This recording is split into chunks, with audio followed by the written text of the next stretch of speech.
Thank you. Yeah, thank you. Good night. Yeah, go.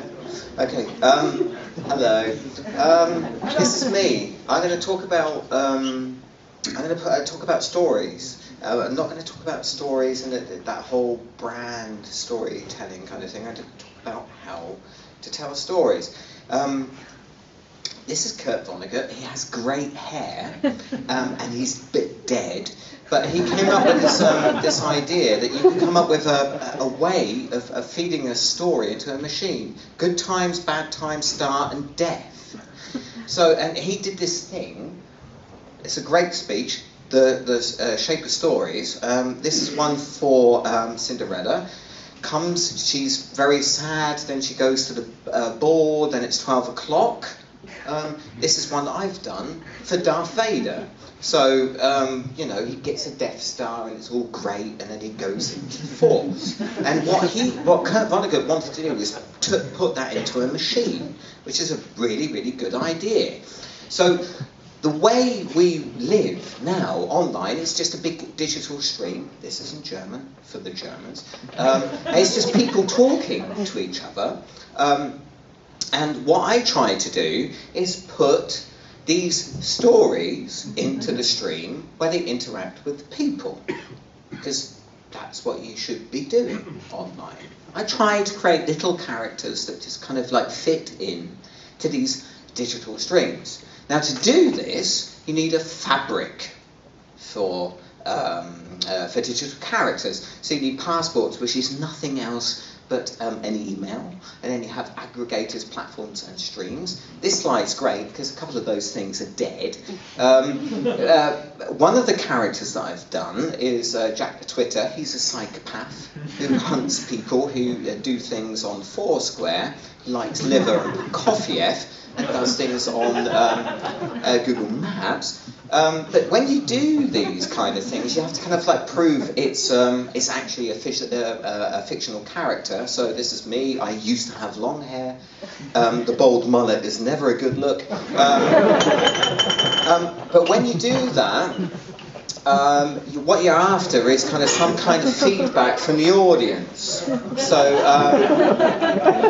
they want to fuck you up with fire, which is a really good thing to happen for your audience. And to get that response, I had to go hunting with metadata. So I was using Street View to kind of like find out where the people were, but that was all manual work. So what I've decided to do, and because he's a good friend and I love him dearly, I came up with a virtual band. So everything up until this point was manual work. I was sitting down writing the stuff, and it was like really, really hard work. But I started using Weavers, the man who sponsored the drinks, to create music, because they whistle. Unfortunately, I don't have time to play you the whistles, but out of the whistles, I've started to create in SoundCloud, which is fucking brilliant. It's absolutely brilliant. Rough drafts that behave in a very, very similar way to what you've already seen, because people start commenting on your music, which is being made by a robot,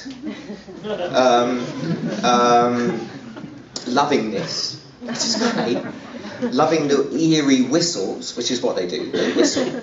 And then you learn stuff, so you learn that digital characters have to live and breathe. So digital characters, regardless if they're a bot or you writing them, they have to live and breathe. They have to do stuff that other people do. They have to do what real people do. They have to go shopping. This is me on my toilet. They have to do what real people do. They have to go shopping. They have to listen to music. They have to watch videos. They have to have an opinion. They have to break the fourth wall.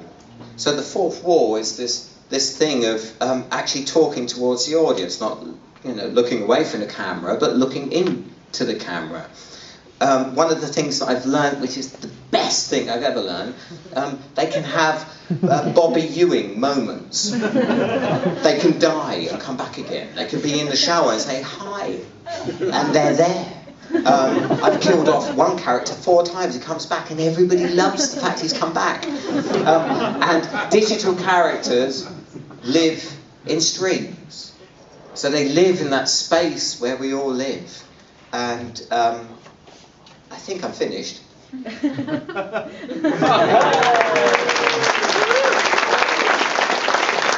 Thank you.